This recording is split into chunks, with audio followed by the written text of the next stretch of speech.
Magandang araw po, welcome po sa aking channel of Night TV. Patalasasan po, meron po ba kayong mga properties na napapabayaan or non-performing assets? Plan nyo ibenta, pero wala kayong oras pagbenta nito. Kung ito'y pagkakatiwala nyo po sa amin, tawag lang po kayo sa aking numero. Usap po tayo, gawa ko po ng video for free. Yes, libre po, wala po kayong babayaran. Tutulungan pa namin kayong mabenta ang inyong property. Kami na po bala sa marketing, sa boosting or paid ads. Even sa tripping, hindi na po kayo mapapagod sa pag-entertain ng mga buyers. Kami na po bala sa lahat. Tawag lang po kayo. Nandito po tayo ngayon sa Mindes, Cavite kung saan meron po tayong bagong video presentation. Isang residential farm property na may lot area na 1,200 square meters. Nakabakod na po, may patio, then may ilang mga fruit-bearing trees, may access na rin po dito ng tubig, kuryente, at sa internet provider naman, magpapakonect naman po kayo. Patag na patag po ang lupa, kaya usable po lahat. Wala pong masasayang. May ilang mga fruit-bearing trees din po gaya ng santol, langka, at kung ano-ano pa. Dalawa po ang steel gate, yung isa dun sa pinasukan natin kanina, at ito yung pangalawa. Concrete fence na po yan, buong property, paikot na po. At ito po ay along Cemented Barangay Road. At malapit din po ito sa bayan mismo ng Mindes. At mamaya po sa dulong parte ng video, pag-usapan natin ang distance, location at travel time pati presyo nito. Dito po sa kabilang side ay meron pong caretaker's house. Ito pong structure ay medyo may kalumaan na, kaya please manage your expectation. Kumbaga, what you see is what you get. Dito po ay may covered area na dirty kitchen na may kitchen countertop at kitchen cabinets. Dito naman po ay may tree house. So napakalawak po nito. Then meron pong half court na basketball. At yan po yung bahay. Bali, dalawang palapag po yan. Sa structure, maayos pa naman, pero yung pintura, kailangan na pong pahilamusan. Then may ilang parte ng ceiling na medyo pagawain na rin. So dito po sa paligid ay malinis. Yan po, tungahin nyo po. Napakatahimik po ng lugar, sariwang hangin, at malamig po ang klima. Kaya napaganda po nito para sa inyong retirement o bahay bakasyunan. Kung sakali man po na gusto nyo magnegosyo, pwede rin po itong ipasok sa Airbnb. Then maglagay po kayo ng swimming pool para sa inyong mga guest. Tungkol naman po sa dokumento nito, ito po ay titulado. Buhay po ang may-ari, kaya wala po kayo magiging problema sa documentation o sa transfer ng title. Ito pong lower ground ay kompleto na po dito. Yan po yung main door na may aluminum screen door at customize po itong glass windows. Bago tayo pumasok doon, meron po ditong common toilet and bath na kung saan may aluminum screen door at check po natin. So, kumpleto din po ang bathroom fixtures gaya ng water closet, may hand wash basin, at meron pong shower. Naka-tile bathroom hall na rin po ito. So, yan po yung common toilet and bath just in case na may bisita kayo para hindi na papasok sa loob ng bahay. So, papasok na po tayo dito sa main door na may aluminum screen door. At pagpasok po natin, nandito po yung living area. Tungkol sa kagamitan, wala pong nabanggit si caretaker kung isasama po yan. Pero kung sakali man na maibigan nyo, pwede naman po tayong makipag-negotiate kay owner. May wooden sofa set, center table, at kung ano pa. Then dito naman po yung kwarto na kung saan napakalaki po ng espasyo. May bed frame and mattress, may security grill, itong glass window. Kaya kung sakali man po na meron po kayong PWD or senior citizen sa pamilya, itong kwarto na to ang para sa kanila. High ceiling din po siya at meron din po itong sariling toilet and bath. Check po natin. Naka solid wood door. Then from floor to ceiling po ang tile bathroom wall. May hand wash basin, vanity mirror, water closet. Then may bathroom cabinet, shower curtain, overhead shower, at high ceiling din po ito. So ito po yung toilet and bath dito sa first bedroom. Yan po, tunghayin nyo po muna itong unang kwarto at mamaya check natin yung ibang kwarto sa taas. Paglabas nyo po dito, yan po yung living area, then yung dining area na may dining set. At ito pong glass window ay may security grill. Then may light fixtures, naka-tile flooring, may console table. At dito naman po sa dulo ay yung formal kitchen. Ito pong formal kitchen ay may kitchen countertop, stainless sink with faucet, kitchen cabinet, storage ng kitchen utensils, kitchen window, exhaust fan, high ceiling, at meron pong access door naman dito.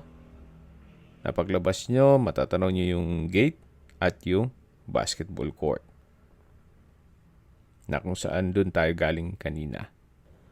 So napakarami pa po ng espasyo. There's a lot of rooms for improvement. Okay, balik po ulit tayo dito sa kusina. So may ilang pagawain na rin po dun sa may kitchen cabinet. At balik po ulit tayo dito sa may dining area, then yung living area, at sa dulo yung kwarto. So ito po yung ground floor na kumpleto po. May kwarto, may salas, may dining, at kitchen.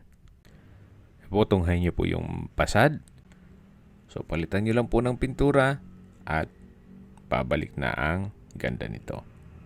Then may dalawang palm tree sa harapan. At ang hagdan naman po ay dito sa gilid kung papunta tayo sa mga kwarto sa taas. Ito po yung tree house na nadaanan natin kanina. At sa likod po niyan ay yung dirty kitchen. Then dito sa area to ay may service area. Yan yung dirty kitchen na nadaanan natin kanina. Then sa dulo naman yung caretaker's house. Meron din pong water tank. Akyat po tayo.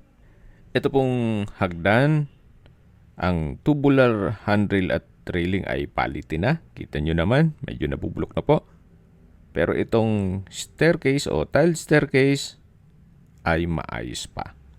Hanggang dito po sa taas, itong handrail at railing na tubular ay papalitan po. Maganda kung stainless na po ang ipalit nyo dyan. Palitan nyo na lang ng disenyo para less na lang ang materyales na magagamit. So yan po yung tinutukoy ko na unang gate. Dun sa may basketball, yung may babaeng naglalakad. At yung pangalawang gate ay dun sa kabilang side naman. So dalawa yung entry at exit point. Check na po natin itong unang kwarto. Sa espasyo, malaki naman po. Naka-tile flooring. Then merong sliding glass window with security grill. May wardrobe. May bed frame and mattress. So ito po yung unang kwarto. At dito naman sa kabila, yung pangalawang kwarto. Dito sa second floor. Naka-aluminum screen door. Then sakto lang naman ang spasyo niya. Hindi naman siya ganun kaliit at hindi naman ganun kalaki.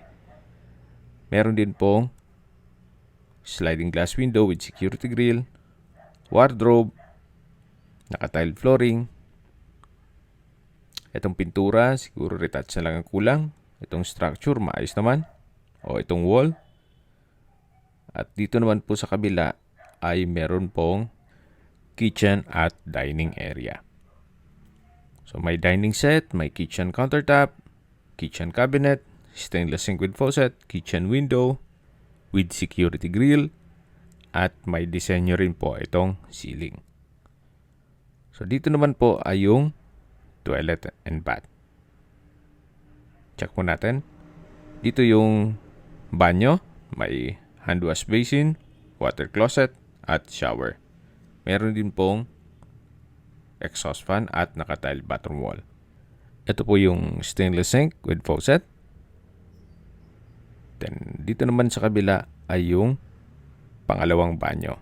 Halos same design lang. May hand wash basin, water closet, may shower, naka-tile bathroom wall, at meron pong bathroom window.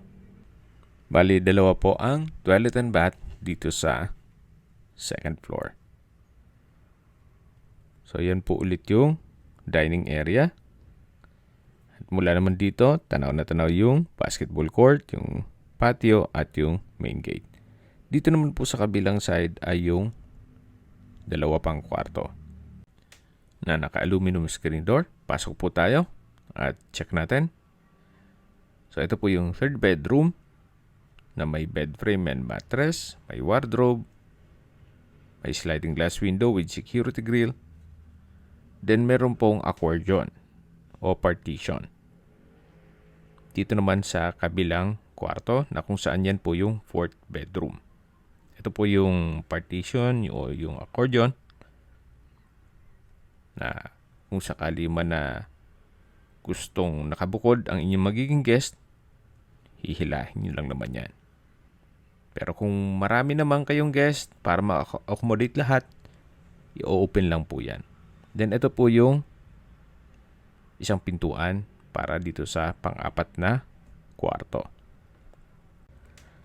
Habang pinagmamasdan nyo po itong kapaligiran, pag-usapan na natin ang distance, location at travel time. Mula po sa bayan ng Mindez, kung saan kompleto na po doon, gaya ng public market, groceries, convenience store, remittance center, at iba pang business establishments, ang distance is 2.7 kilometers at ang travel time is 8 minutes.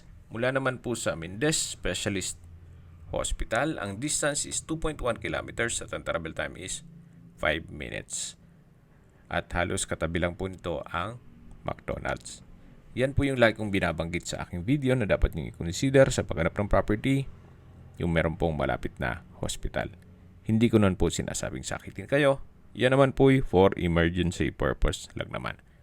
At mula naman po sa Tagaytay Bypass Road, ang distance is 3.2 kilometers at travel time is 10 minutes. Mula naman po sa Mendez Crossing, ang distance is 4.8 kilometers at ang travel time is 11 minutes. Mula naman po sa Tagaytay Rotonda, ang distance is 20 kilometers at ang travel time is 15 minutes. Kung manggagaling naman po sa Manila o sa airport, ang distance is 72 kilometers at ang travel time is 1 hour and 33 minutes. Okay, sa presyo na po tayo. Binibenta po ito ni owner sa halagang 18 million pesos net. Ibig pong sabihin, si buyer na po ang sasagot sa lahat ng taxes at expenses with regards to documentation. Kung may mga katanungan po kayo, tawag lang po kayo sa aking numero. At sa mga kababayan naman natin nasa ibang bansa, meron po akong Telegram. Sa mga iPhone user naman, may iMessage. Meron din pong Imo, Skype, Viber at WhatsApp. Same number lang po, 0917-316-3399. Sa mga nagtatanong naman po ng aming Facebook, meron po aming Facebook page na Nov9TV at Facebook Real Video. Meron din pong TikTok at Instagram. May ibang YouTube channel po kami na The Nov9TV Channel, Nov9TV Listings, Nov9TV On The Spot, at Nov9TV Updates. Sana po naibigyan nyo ang video presentation. Paki-like and subscribe na lang po sa aking channel para ma-update din po kayo sa aking future listings. Kung sakali po hanap nyo yung mas malaking sukat na lupa, meron din po kami ibang listings na pwede nyo pagpilian. Huwag po kayong mag-atubiling tumawag sa amin, then let us know your budget para malaman namin kung anong property pwede namin i-alok sa inyo. Sa lahat pong viewer, subscriber at nagtiwala po sa amin, salamat po sa suporta. Ingat po kayo lagi at yung pamilya. Maraming salamat po.